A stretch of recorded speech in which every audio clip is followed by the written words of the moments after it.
everyone. Welcome to this interview. I'm Michelle Shadowski, the founder of Radda, and I recently had the pleasure of interviewing the fantastic cellist Julian Langford, who has just joined Radda. Julian has been playing the cello since he was 6 years old and has had an exciting career as a solo and collaborative performer as well as a teacher. Before attending the Juilliard School, where he obtained his bachelor's and master's degrees, he was already attending international music festivals, winning competitions like National Public Radio's From the Top, studying with prominent musicians including David Sawyer and Stephen Isserlis, and performing with renowned musicians like Yo-Yo Ma. While pursuing his degrees, Julian was a prize winner in many competitions, such as the Pearl and Julius Young Music Competition, the Coeur d'Alene Symphony Young Artist Competition, the Young Classical Virtuosos of Tomorrow, and the Chappaqua Orchestra Concerto Competition. Julian recently completed his Doctor of Musical Arts at Stony Brook University and is currently on the cello faculty at Music Conservatory, Westchester, Long Island Conservatory, and Lindenblad School of Music. In this interview, Julian and I talk about what inspired him to pursue a career in music, some of the most exciting moments in his musical career, his teaching philosophies, and much more. So we hope you enjoy. So let's start at the very beginning. What got you into playing cello? Sure. Well, first of all, thank you for having me, and I'm looking forward to this interview. So basically, what got me started playing cello is that I have a musical family. Both of my parents are musicians. My dad is an academic musician. He's a musicologist and teaches music history at Manhattan School of Music. And my mom is a performing musician. She's a concert pianist, and she's also piano faculty at Manhattan School of Music. So I was surrounded by music throughout my whole childhood. And when I was younger, I would notice my mom practicing the piano, and I really liked the idea of playing an instrument. So when I decided that I wanted to play an instrument, my parents actually rented a whole bunch of different instruments from Sam Ash, the music store, and I got to try all types of different instruments, everything from piano to trumpet and drums and guitar, and I tried everything I could. And eventually, after a few months of this, I narrowed it down between the cello and the trumpet, which are, to this day, still my two favorite instruments, actually. And so I was kind of stuck, and I couldn't quite figure out which one I wanted to do. So there was one night where my parents and I went to a New York Philharmonic performance where they played Tchaikovsky's Fifth Symphony. And the slow movement, the second movement of Tchaikovsky's Fifth Symphony, has a really beautiful cello section solo. So as soon as I heard that in the performance, that pretty much solidified my pick, and I decided to pursue cello. And then when I was 6 years old, I decided to take lessons from there. Wow. So did you go to like any music prep schools, or did you just have independent private lessons? Well, it started with independent private lessons, but eventually I did go to Manhattan School of Music pre-college when I was much younger, and eventually I ended up studying with David Sawyer, who was the original cellist of the Guarneri Quartet, when I was 14 years old, and I pretty much stayed in pre-college until I graduated high school. Okay, wow. And what was the turning point for you, like in deciding to go on and study it in college? Well, it was definitely the idea that I had basically the most passion for music. Like I definitely had an open mind and explored different things, but at the end of the day, I really felt like, I couldn't really live without music, and I definitely felt like it was the only thing I could see myself doing professionally. And so basically, Isaac Stern has a famous saying that if you can do anything else but music, go ahead and do it. But if you really feel like you can't do anything but music, then really give it a shot professionally. And that's how I felt. I really felt like music was what I wanted to do professionally. Yeah. And then you ended up going to the Juilliard School, right? I did, yes, absolutely. How was that experience? It was really fantastic. I mean, Juilliard is it's a great place to be for sure. You're surrounded by phenomenal artists of obviously music and dance and drama. And so it's a really fun experience because you can go see shows of dancers and actors, and they're all, top-notch, wonderful people. And when you're at Juilliard, you also get to play with wonderful musicians, and the faculty is fantastic as well. You get a lot of great opportunities. So it was overall a very good experience. It can be overwhelming sometimes just because, there is, uh, it's not direct competition, but everyone, is very focused and works hard and they're very diligent. So it was definitely an adjustment when you first get there because you're kind of not used to being surrounded by all these phenomenal, fantastic, dedicated, and hardworking artists all the time. So it was definitely adjustment at first, but I spent 6 years there. I got my Bachelor of Music and my Master of Music there. And I felt like after, even just a few months of being at Juilliard, I got more adjusted and started to make friends and, just got even more connections throughout the experience. But overall, it was wonderful, and I was really happy to have attended Juilliard. Yeah. And what about your teachers? Do you have a teacher that you've studied with that really stuck out, or any of their like teaching philosophies that you still hold to this day? Yeah, absolutely. So, I was definitely fortunate to study with some wonderful teachers. As I mentioned before, I studied with David Sawyer, the original cellist of the Guarneri Quartet, when I was only 14, and that was really thrilling for me because, David Sawyer was a very famous name and a wonderful musician, and I kind of grew up listening to the Guarneri Quartet recordings, and I just loved their music and their approach to music and all their recordings that I listened to I was a huge fan of, and to be able to study with the cellist of that group was just a huge thrill for me.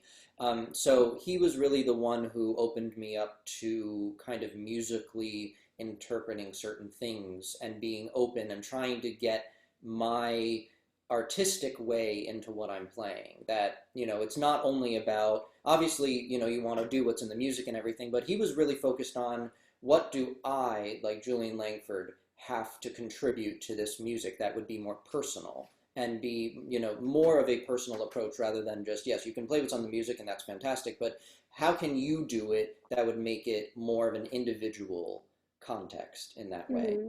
Mm-hmm. So that was, my first really major, wonderful teacher that made a huge impact on how I play the cello. I also studied with Richard Aaron at Juilliard, who's a wonderful teacher, and he helped me technically kind of get things under control and also musically help me develop. So that was really important for me to just kind of refine everything that I was working on. So I worked with him for a long time, and then when I pursued my doctorate degree at Stony Brook University, I studied with Colin Carr, who's a well-known soloist and won the Naumburg competition. So that was really exciting because Richard Aaron was a fantastic teacher, and Colin Carr is also a wonderful teacher. He also has current performing experience because he's in the field performing consistently. So it was really nice to be able to work with a performer who was, performing during the time that I was studying with him. So he has kind of up-to-date ideas of performances and how to approach performances and what's out there in the business right now and kind of what kinds of things can help you be a performer in the business. Mm-hmm. So what was some of the things that he taught you about performing? Like what were some of the approaches that he had? That's a really good question. I think, again, a lot of the focus was kind of freeing up musically the interpretation that I wanted to portray in certain music. And something that he definitely focused on with me is really making a difference between different types of music. That, for example, you may not play a Baroque composer the same way as a late Romantic composer, to kind of just really zoom in on the styles and the different types of approaches that make music and composers different from each other, and how when you're a performer, you would kind of make sure that that comes across really clearly to the audience or whoever's listening to the performance. Mm-hmm. Awesome. So what about, you have a lot of students as well. So what are some of your teaching philosophies? Yeah, so I'm fortunate enough to be teaching at Long Island Conservatory and Music Conservatory of Westchester, and I also teach at Lindblad School of Music. So what I've found over teaching over the past few years is that there's really no one size fits all approach to teaching. That I feel like since everybody is different and everybody is an individual with different qualities and different approaches to things, that as a teacher, I found that the most effective way to kind of help a student is to get to know them as people when I'm teaching them and try to basically find out how they absorb information most effectively and what kind of will help them enjoy the process. Music and pursuing pretty much any kind of art, obviously there's a lot of hard work involved, but I believe that there's also needs to be a joy and a kind of positive approach to it as well. It's not just all about work. If you enjoy the process, it obviously makes a huge difference. Mhm. So I always like to try and connect those things when I'm teaching students. So I find out like what they enjoy about music and the instrument and the cello specifically, and how that can basically be implemented into the whole idea of taking lessons and things like that. Yeah. A lot of your students do different performances and competitions, right? Yes, that's correct. All right, so what is the kind of advice that you give them whenever they're getting ready to go up on stage or prepare recordings or even do auditions and those types of things? Yeah, that's a really good question. I think performing can be very difficult for pretty much any type of artist simply because you're essentially putting yourself out there, and you're exposing your art to people. And so I think one of the most important things about performing is believing in what you are sharing. And that's the other thing I like to tell my students is that if you kind of think that you're sharing your music with people rather than, performing or feeling like you're going to be judged by people and getting nervous about that, if you feel like you're simply sharing what you have worked on and where you are at that moment, that can be such a mental relief rather than being stressed about, oh, I really need to make a good impression and I need to make sure every note is exactly perfect and things like that. That can be so stressful. But if you just think of the performance as where you are at the moment and that you're sharing what you love with people who like to listen, then that can definitely help with the mental approach to performing as well. Let's go back to your performance career now. So, what have been some of the most notable projects you worked on? Any super memorable performances that you've had? Yeah, so I was fortunate enough to play actually with Yo-Yo Ma two times, which was really exciting. The first time I got to play second cello to him in the Schubert 2 Cello Quintet. Manhattan School of Music had a gala, and I was in the pre-college at the time. So I was very fortunate to be selected for that performance. And there were a few exciting things about this. The first of all, I love the Schubert 2 Cello Quintet, and I had heard recordings of it multiple times, but I had actually never played the piece before. So the fact that I was able to play this piece for the first time with Yo-Yo Ma was incredible. It was like Oh my an gosh. amazing opportunity. So yeah, and I had never met Yo-Yo Ma before, and to experience playing with him, he's a phenomenal musician, and also just the whole idea of performing with him and getting to know him as a person, the generous, kind, thoughtful, and intelligent man that he is. It was such a pleasure getting to know him and also even just to play with him. I mean, it's one thing to meet him, but to actually play with him on stage, Yeah. it was incredible. It was a really wonderful experience. So that was definitely that was the first time I played with him, and then the second time I got to play with him, I got to play with his Silk Road Ensemble and him as well. So we all got to play together, and what was so exciting about that was obviously playing with him again, and the idea that there's a lot of different types of music that I wasn't aware of, like Middle Eastern music and different types of music that isn't just the kind of standard classical music, which is, of course, wonderful in its own way. But I wasn't exposed and I didn't know a lot about other types of music. And they had all different types of music that they were performing, and they had all different types of instruments I didn't even know about. Like, for example, the Comanche is an instrument as well that I didn't know about. And so basically, it was exciting to see all these different types of instruments and play different types of music.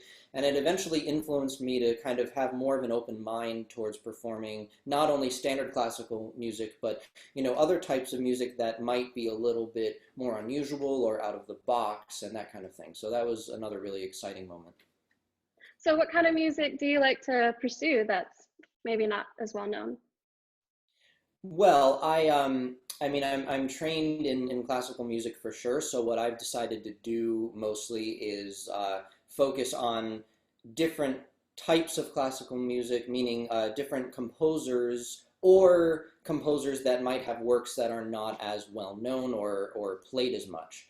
So I've just kind of been exploring that recently. You know, when I was studying in school, it was definitely important to have a lot of the basics focused on with my instrument and a lot of the standard repertoire applied. But when I was going through my doctorate degree at Stony Brook, I started to explore more like tonal contemporary classical music, specifically like solo cello contemporary classical music. So, for example, Judith Langford and Laura Kaminsky and Samuel Adler all have solo cello pieces that I studied with Colin Carr at Stony Brook. And so I decided to more go in that direction where I was just finding different types of classical music that may not be as well known, but that would be kind of fresh and different to hear. Hmm. Very cool. And let's see, what else? Is there anything else you'd like to share with the audience that we haven't covered yet? Um, well, I think basically one thing I wanted to talk about is just how musicians and teachers can kind of deal with the global pandemic that we're dealing with Hmm.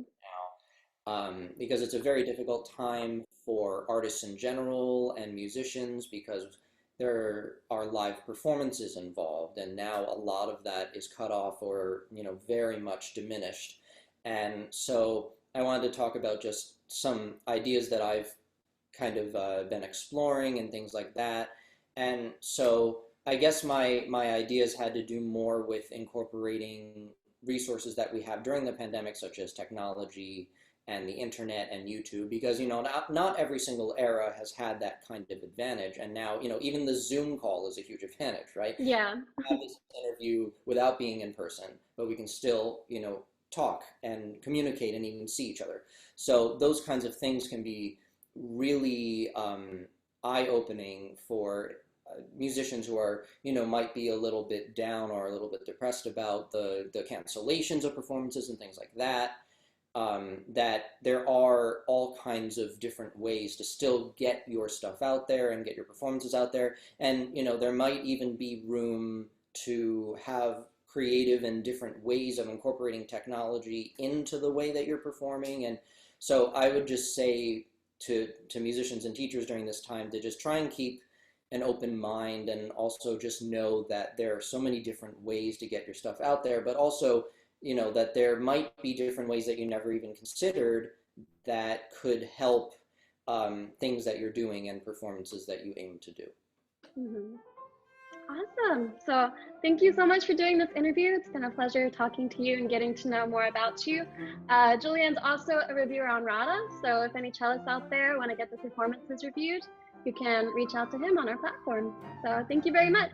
Thank you, Michelle. It was a pleasure.